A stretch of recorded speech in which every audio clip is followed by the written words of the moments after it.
And welcome everyone for How to Introduce the Ultimates Part 2.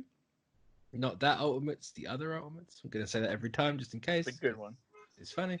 So, yeah, this is actually take 2 of this one. I had to give it a couple of days for technical issues and then just schedule. My fault completely. So you're going to be in the car. You'll be in the right spot. Horrible sense of direction. Someone could not migrate south for the winter. That's what this turkey is. So, as always, you can follow me on Twitter, Mitch692, and once again, I am joined by Sean. What's up, man? Yeah, you don't follow him anywhere. No, yeah, right here. Yeah. I'm done. Right here. So it's been a while. I've noticed. Like, keep it up. Yeah, I don't. I think I'm just keeping quiet. Keeping it stum. So yeah, back to the actual topic of the video at hand. In the first part, we had our cast, which for this team it wasn't difficult. It was only two people to cast because the majority of the lineup was already in the MCU or it's gonna be in the MCU. So you got Carol Danvers as Brie Larson, you got T'Challa as Chadwick Boseman, you got Monica Rambeau as I can't pronounce her name, Tiana or. Tiana, yeah, Paris, and I can say that bit. Now we said last week, or you said actually, I gotta give you more credit on that one. Sophia Carson for America Chavez. Yeah. And Morris Chestnut for Adam Brashear. Yeah. Now, because this is a part 2, and in the last one we had Galactus becoming the Lifebringer at the end, or at the start of this one, I want to keep my James L. Jones for that one, just because. Yeah. Why would you get rid of that voice? No. So yeah, that's the cast. Now, villains for this one, I think Order and Chaos is the best bet. Yeah. Because if you're changing up Galactus, who's a being of Order and Chaos, then not literally, but he's kind of that galactic force, that balance that the universe needs. Then why not have the literal floating head beings, the incarnate of Order and Chaos, be the protagonist or the antagonist even. So maybe throw the in-betweener in there as well, just to kind of ground the villains somewhat. I don't know who you get for the in-betweener. I mean, you can almost bet you just need a voice, because I mean, you like most of these characters are going to be CG anyways. I mean, Lord and Chaos is just big floating heads. You could probably model their faces. I was gonna say, can we get really old, kind of like the Elders, just get high profile older actors just to have the face and be there. It's too bad Orson Welles isn't still alive. I think. That was so good.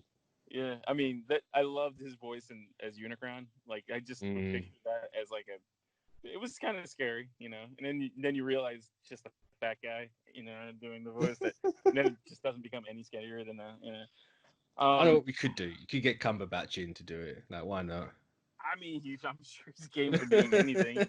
He's we just want to have your face and warp it slightly. I wouldn't mind getting Michael Caine for one of. Michael Caine would be a good one. I love his voice. I mean, there's just something about the Cockney, Yeah. Is it Cockney? I don't know. Yeah, he's a Cockney. I'm questioning myself now. I'm certain Michael Caine's a Cockney. But he's just you can get his voice is really, I don't know. It's just something about it, I mean. Yes, he is a Cockney. I said double check. I could see Ben Kingsley maybe. Kingsley for Chaos. I could see that. I could definitely see that. He's got that face, and then I want to say Morgan Freeman for something, but I just, I would. Morgan Freeman should be the one above all. Yeah. Or the Fulcrum, if we're going to do that in Eternals and the Celestials. You have the Fulcrum in there. Or hey, maybe he can be Eternity. Who knows? Yeah. So Eternity's got to speak at some point in this. Is Sidney Poitier still alive? Uh, I'm not sure. Yeah, I think he might be still alive. I don't know. I just like if you're gonna get older actors, you want to try to get the distinguished ones because like you could easily get these people in to do these roles because it doesn't require them to be on set. You get them, you get their face scanned, you put them in front of a recording studio 3 days, 4 days, maybe a week tops, and you got this, you know. So I'm not entirely sure if a 93-year-old actor's up for the challenge. That's true. What about Robert Duvall? Robert Duvall wouldn't be bad either. I mean, that'd be a good show. See, I'm just sitting here going like the basic, like I'll get Mark Hamill for the in-betweener. And just like massive name, just like actually, no, you're better at this than I am. So I'm not gonna say anything about Mark Hamill too much about because you know they might be going after him for something Marvel related. You know. Ooh. I mean, there was the whole James Gunn thing. Yeah, I mean, he's a great voice actor. He's a good actor. Why not? You know, he's already in the Disney family. It's true. That's another coup. You know, all you have to do is say, hey, 2 weeks of work, and here's your check. You know, and don't worry, you haven't got to work out. You can be as fat as you like. We'll just sit you out. Be your Mark Hamill, whoever you want to be. Be the Mark Hamill you want to be. But I think you want to try to get like actors that are like I don't know, like dignified. I mean, something like what they did with Robert Redford in Civil War. You know, like an actor that you thought not in a million years that he would be in a Marvel movie. It's you want an actor that's going to slightly take you out of it a little bit. But you can still buy the role. Just kind of like, oh, that's Robert Redford. And it's like, cool. I can't remember what his name was now. But... Yeah. Well, off the topic, if Robin Williams was still alive, I would love to see him do something. Oh, he would have been so good. Don't know what he would have been, but he...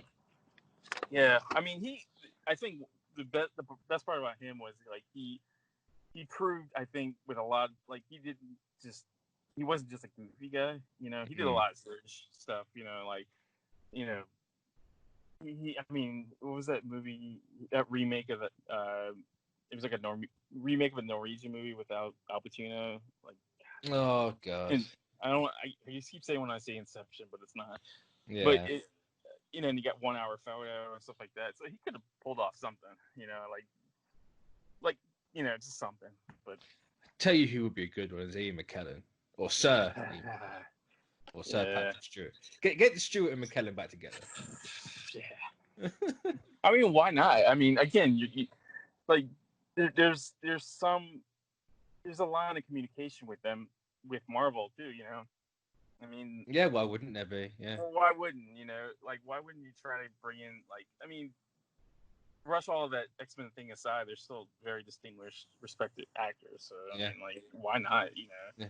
And Stewart's already bald, so you haven't got to do a lot for either Order or Chaos. Yeah, and I mean that's a good one for one of the Order or Chaos. He'd be a really good Chaos. I know. Order I'd find is the really obvious one. If you're gonna do it, Chaos is absolutely the one. Yeah, just let him let him get high a little bit. Yeah, I say a little bit. Let him get absolutely off his tits and just let him read the script. Well, he's got that commanding voice anyway, so it's like, and then like Ian McKellen, man. I mean, he's for how old as he is, he can, he's got a set of lungs on him. Yeah, he can be intimidating, as like some of that early Magneto stuff was really good, I mean, all the Lord of the Rings stuff. Yeah. I mean, that's a good one. I like those two. But and plus it finally introduces these characters. Like these characters need to be introduced at some point. Like these are pretty major cosmic characters. So I say I need the entire pantheon, the hierarchy, whatever you want to call it. Yeah, I think if that's the one con of the current MCU is like it just feels small. When it comes to it's really small and grounded. Despite Endgame, it's still really small and grounded. Yeah, I mean, even taking consideration like the Guardians of the Galaxy stuff, it still feels kind of because like like I think there was a lot left on the table with Guardians because there's just so many possibilities of like you don't even necessarily have to have these characters like play a pretty big role in the movie. It's just getting these characters out there and like, introduced, which I just felt like those two movies it felt like it missed the mark with some of that stuff because like I mean you're introducing the idea of Celestials, but yet it just feels I don't know the movies just felt kind of small in scope, Yeah. for how Despite how big they are, it's very. Yeah. You compare it to everything. It's just like, oh, they're not quite there yet. They didn't have everything for like 11 years, so yeah. couldn't really go full to the wall. I mean, I'm sure there's something that, like, I don't know. I don't know what Guardians 3 is like, but I feel like I hope he's actually rewriting it just to get everything in there now. So I wanted to use this thing for 10 years. I'm going to use it now because I can. This guy's going to be in the background because he can now. And just do that. I mean, like you've introduced you introduced like the Watchers in the second one. Like I mean, and it's pretty. It's not like you can mistake those characters for anything else. But Watchers. There's not very many characters with big baby heads and little robes. No. And I don't know. It just kind of like I don't know. It just felt really small in comparison to like I don't know.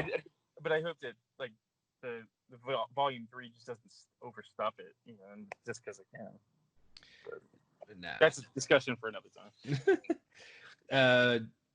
With Order and Chaos in this, I'm kind of going. You can get a sense of where the plot's just going just from the names of the villains alone. But I think you need the Living Tribunal as well. Yeah, I think you need at least at least Order and Chaos and the Tribunal. If you do the in betweener, you can go do what Ewing did and go really crazy and have the three of them merge into that weird anime Final Fantasy head with wings thing, but which I kind of want to do just to be like, yeah, you can do that now, but I don't know if many people even know what that thing is.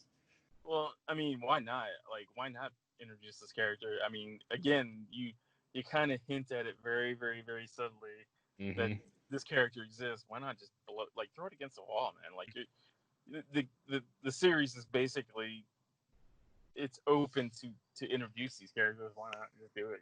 Like hopefully. I say, and like other characters for Infinity War and Endgame, it's something they were going to use. They just didn't make the final cut, so you got intentions of using them. So hey, use them. Why not? Yeah. The next question is, sorry. I was gonna say I kind of have a feeling, and this is not inside information or anything, but I kind of have a feeling that Living Tribunal might play a part in Doc's. Oh, he has to. Yeah, I honestly, I cannot see any reality where you have a multiversal Doctor Strange movie and not do the Living Tribunal. Yeah, I mean, if they're really close to using the character in Endgame, they must have an idea of how to use the character. Yeah, and like, considering the stakes and what the stakes they say that is at play in Doctor Strange 2. I mean, why not? Like, because you gotta eventually throw these characters out there. You can't just. It's like if any comic book movie is going to miss a mark as badly as that, it would be this one. Like, I don't think any other movie could miss the mark as bad as if they didn't have Living Tribunal in that movie. I mean, considering that, like, the whole, like, this, the state. I mean, just the name alone in the multiverse of madness. I mean, that just. Like, again, if you don't throw everything into the blender with this movie, then you're kind of undercutting that name. It's like we could have had Tom Cruise with a clear face mask for Iron Man, and it still wouldn't have been as bad as that. Yeah, I mean, I'll be honest with you. I would love to see, like. I mean, we can with that movie. I was gonna say I would love to see the possibilities. Like, who knows, man? Like, I want to see everything that could have been. I mean, you could do a lot with this movie by showing the people what could have been. I mean, does the Tom Cruise version of Iron Man might exist into a different plane? Like, why not show it? Just like glimpse, at that. I don't know, off the topic of hand, but But now, who would you have as the living tribunal? Oh man, he's got to be. I mean, again, it's just going to be a face and a voice. So the whole you would have to have a really powerful voice, like a distinguished. You can't just throw Sam Worthington into the role of the living tribunal and then all the day, like so. I mean, if Anthony Hopkins hadn't played, I mean, you could still kind of do it. Yeah, I mean, they're doing it with Eternals and Captain Marvel. I mean, it's Gemma Chan. And it's just like, hey, you want another bite at the apple? Let's put your face in the scan and, use your voice. All you got to do is go into your walk-in wardrobe and record a couple of lines. That's fine. And I'm sure Anthony Hopkins isn't doing anything very special, except, like he's been through, he hasn't been doing any great movies lately. Why not keep himself? He's just too busy on TikTok, I think, in a minute. So that's it. See, now in my ideal world, I'd go really, I'm going to say pretentious with the Living Tribunal. I wouldn't have him talk at all. I'd have his dialogue come up as text. Yeah, that's awesome. But like how the silent movies just cut through a black screen and you had the text on it. Yeah, I do that. Like his mouth doesn't move at all. Yeah, and it's just literally silent for that or whatever ambient noise in the background, and then you just see the text, and that then would be awesome. The character just responds to it. Like, do that. And that would be different too. That would be very different. It's like this guy don't give a crap if you can understand him or not. He's just going to put his thumb up or down. And you're going to disappear or stay. This is all Tribunal does. Yeah, he doesn't talk, does he talk? I'm not. No, he does. He does. But I mean, I like the idea of just like he's so above physical talking that he doesn't even open his mouth. It just happens. There's no language that he uses. It's just there. Yeah, it's the thing. It's sort of like no matter what, you can understand what he's saying because when he speaks, it just speaks in everybody's language at the same time. So it's kind of like Galactus, where he appears as like that species, or he has a different appearance depending on where he is. Yeah. So like if it's the Badoon, he's a giant Badoon in Galactus. What if he's a potato? Come on. I hope they do that. Like, can we have that? Like a giant potato head? Yeah, sure. Why not? Yeah. Like, let's go to the Skrull world and like have a giant Skrull Lactus. Like, why not? More like the Ghostbusters approach, Yeah. Yeah, that's how I'd do the Living Tribunal. It's a good idea. It would never happen in a million years, but I wish it did. Well, I mean, you never know. You never know. I mean, like, I don't think people would be like ready to accept that. I think people that would. I don't know. I think it's so thinking outside the box that it would probably be like pretty good. I mean, like, and I'm not tooting their own like these writers, but they're pretty good in like if I'm sure that. Yeah, I mean that would be. I mean, I honestly would. That would be awesome to watch. And I've peaked. I'll never have an idea as good as that again. Yeah. I literally had it last night. I watched Neon Genesis again, so it's just like this would be a really good thing for Living Tribunal. So yeah, that's the cast, and that's probably like what 20 minutes of cast. How to introduce the cast. So yeah, the plot. It's kind of a really basic one, Order and chaos are pissy that they've made Galactus the Lifebringer now. Instead of killing planets, he's restoring them. And all this and that. I would love to. Can't wait to see that costume, though. Oh, the Lifebringer one. Yeah, I mean, like, I love it. It's just so simple. It's just gold. I say there's two versions of it, I think. There's gold and white or gold and blue, I think. Which one do you like the most? Like, which version? Whichever the original one was. I know someone else drew it and it wasn't the right colours, and I was like, I don't know this. It needs to be. I think it might have been gold and white was the original one. It's like, no, he's got to be pure. Got to make him all pure and angelic. Not that it's really angelic, but it kind of is. Yeah. missing the wing. I mean, hell, put wings on him. Why not?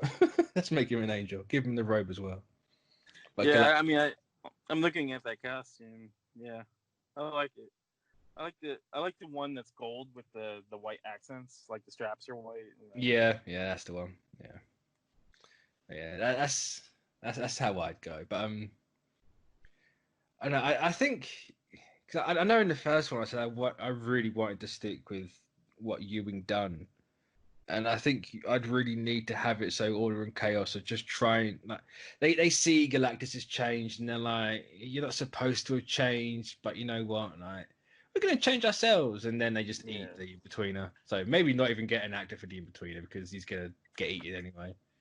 And then they fuse, and then they make the giant statuey head wing thingy Kingdom Hearts Final Fantasy character. My question is, do you bring in the Phoenix Force at any point? Because like, or do you wait? Do you kind of wait because of like? In Ewing's Ultimates, he did have Cyhawk. Yeah. So I suppose you could maybe replace the Phoenix or Cyhawk for the Phoenix. Or even have Phoenix and Cyhawk together in the same movie. I'm not sure. All I want is just like that cover where the Galactus is punching the Lord Chaos or Lord Order, just in that mouth, man. Just like I want that, you know. I want that moment, you know. Oh, I'll tell you how you can get the Phoenix in there. You can have the Living Tribunal explain the hierarchy in the natural order. My question you're gonna have to explain it at some point. Be like, hey, this is the thing. Thanos was maybe here. But hopefully, when they make this film, you know, that there's some time passed between that last X-Men movie and to get that taste out of people's mouths, man. Because like people, I don't know, like people see Phoenix Force, all they do is kind of just. Well, no one's really seen it yet. So far, everyone knows it's just fire and it's just called the Phoenix. Yeah, that's true. Like, no one's actually seen the Phoenix. Like, no one knows in the general knowledge that this thing is actually a cosmic bird that has a voice. I don't know.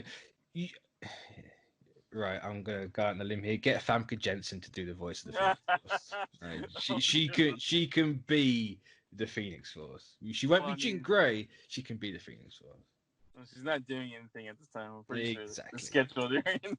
Exactly. So why not? No, let's just have a little wink and a nod, and she can be the Phoenix Force. Because you could have Doctor Strange's little trip in the first movie, and have the Tribunal being like, "This is how everything happened, and this is how or who makes everything work." Like you have Order and Chaos, and above that you have Infinity and Entropy, or Infinity and Eternity, and then all that sort of stuff. Yeah. And just like really jerk off that cosmic into the face of everyone. I would love for them just to go, if they're gonna do that, just go full on and show that cosmic Phoenix. You know, just don't even mention. I don't want them mentioning anything X-Men, anything Jean Grey. No, because Falcon and Winter Soldier's got what, Madripoor in it. Yeah. So if you're going to continue that trend, if they haven't introduced them by now at this point, just keep throwing in elements of X-Men. Yeah, I mean, I'm pretty sure they're going to do something like that. I think they're more afraid of what's happened with the brand. I mean, I would be. Yeah, I mean, like the brand is basically toilet paper at this time, you know, with PCs on top of it. But like they got a lot of cleaning up to do, and I think some time has to pass before they even. And I've had this conversation like at least 20 times in the week where people are like moaning and crying. It's like, when are they gonna bring back the X-Men? It's like, well, I mean, like when you eat something really terrible for X amount of years and it's you ain't going back. Yeah, you don't. They want to feed you something else before they start feeding you. You know, something similar. So I don't even know where I was going with that analogy, but like, it I think they're definitely gonna hint and sprinkle stuff in here and there with the current stuff. They're just not gonna go full on. There's no way. I mean, you could honestly get away with introducing the Phoenix and again Doctor Strange too. You know, why not? I mean, there's a lot of entrance points for that movie that they can do stuff with. Yeah, I say in that movie, you well, I talked with this one, you could literally do a little wink and a nod and have Wanda be the Phoenix, just because they made Jean Grey Wanda in those movies and semi vice versa in the MCU. But I mean, or you can also take characters that have already been established and just put the Phoenix in them. Yeah. Kind of cool to see. I don't know, Thor Phoenix or whatever. Something like that. But Ant-Man Phoenix. Ant-Man Phoenix, yes, Giant Man Phoenix, or better yet, Hank Pym Phoenix. I'd watch that movie. Hank Pym and Janet Van Dyne Phoenix. Absolutely. But yeah, I mean, there's a lot of entry points for Doctor Strange too. That I mean, I'm sure the writers of that movie are a lot smarter than me. They've already figured it out, and I don't know. I mean, I think once we know what that movie's about, then you'll get an idea of what might be planned in the future with that stuff. I mean, for all we know, they could introduce the idea of Galactus in that movie too. I don't know. It's just there's too many possibilities with that movie because of the subject matter. Yeah. All right. So it's a pretty short standard plot for this one. It's order, chaos, mad, have an idea, overthrow the hierarchy, turn into a weird Final Fantasy guy, and then Living Tribunal just goes no, and it's all wiped out. Okay. Hey, I would hold that Living Tribunal to the end though, kind of like a. Oh yeah, it's definitely like late third act. Yeah. It's like, you know what? Like, what are you doing? You can't do it yourself, Galactus and Ultimate, so we'll do it for you, or I'll do it for you. Yeah. You can almost treat the characters like ants. End credit scene, just to end this up. End credit scene. I'm not entirely sure what I want to do. Mm-hmm. I kind of want to play off the last one, or the pull out the Men in Black ripoff, where it pulls out into space and then just keeps going. And it's like, oh, it's a dude in chains. Yeah. You just pull out and it just keeps going and going and going and going and going, and until someone gets really sick and then you stop. Someone throwing up? Yes, good, stop.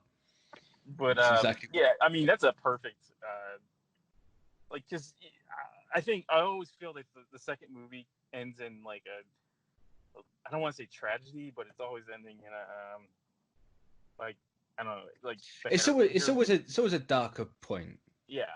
It's your trilogies are kind of like your first, second, and third act structures. Your middle act's always the darkest one. Yeah. You always have that fall. So I'm not entirely sure how to make it dark for Eternity, because if something happens to Eternity, everyone's kind of screwed. But I mean, you could have them, but I mean, I suppose you could just kind of go like, yeah, he's dying now. The first firmament is just like, haha, no, stab with something, I don't know, some concept made real, because we're dealing with weird, wacky crap here. But... Yeah, could you essentially bring in another relic, like a major relic from the comics? Ooh, you could do the Infinity Well. Yeah, I was thinking something like that. Just introduce the concept of it. He literally goes to throw Infinity down a well. Yeah. A giant cosmic well. Maybe that's how the Infinity Well comes about. Who knows?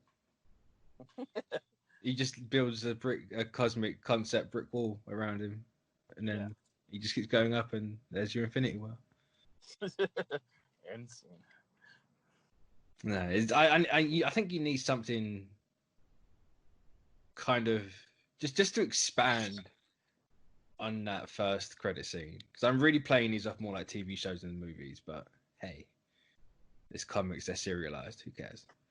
Well, I mean, the movies are becoming more serialized. Yeah, it's true. It's true.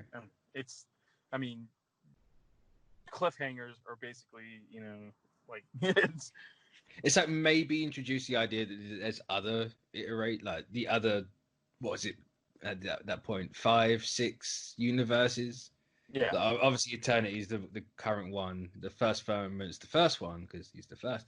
and then you have like 2, 3, 4, 5, 6. Like you just like that's your credit scene is you have those talking about eternity being in trouble, or like maybe have like if not affinity, infinity. Like have her there, like my brother or lover's in trouble. Like man. And can I like? Do you think it'd be by this movie? Do you think it's too early for them to bring back the concept of Infinity Stones? I mean, you can talk about them with the whole living tribunal going over the hierarchy and everything. Yeah. And to be like, the Infinity Stones are kind of down here, just to establish that everything in this movie is above those stones. Like, you thought it was crazy when you were here, you're literally just on the bottom rung. Yeah. Get up the ladder. Right? I'm at the tippy top, and then you introduce something above him later on in a Secret Wars movie. The one above all, aka. I was going with the Beyonders, but yeah. Well, yeah. Okay. Like, it's like, haha, we're outside of literally everything. Like, you can't touch us. Yeah. That would be my post-credit scene. Something to do with the other universes. I think just to really drive home that what the hell is going on question sort of thing. And then the third movie is like, this isn't. We now explain what's going on. Like, it's kind of a lead-up point. The third movie, the third film. Yeah. So I think that's gonna bring it into this one. Unless you've got any ideas floating in your head. Nah, not really. I think everything you were saying was like, yeah. That's what I want to see. I need to think of a third one now. And you need to think of a third one as well. Yes. How think of how you would end a trilogy that's based on the concept. Man, like I would love to see. I know it's not really connected to it, but like the incursions. Maybe incursions. You could hint at the incursions. Like maybe that's what Order and Chaos do. They just do a incursion. Yeah. Just to hint at the idea of you can slam universes together, and then later down the line. And at some point, like these movies theoretically would be like what, like 3-4 years down the line, after. I mean, hopefully. Yeah, hopefully, but you can start introducing the possibility of like the how the Secret War would be. Yeah. It's like I think you need to build up to incursions, or at least hint at the idea that you can have something like that happen. I think that's something. I think that's a good, better idea. So that's going to bring an end to this one. So thanks everyone for joining, and we'll catch you all next time for the third and final part, because we ain't going to do 4 of these. We're going to do the 3. Yeah, they're not the Fantastic Four. Can't do that. Sorry. So hopefully you all enjoyed this, and we'll catch you all next week. So bye. Bye.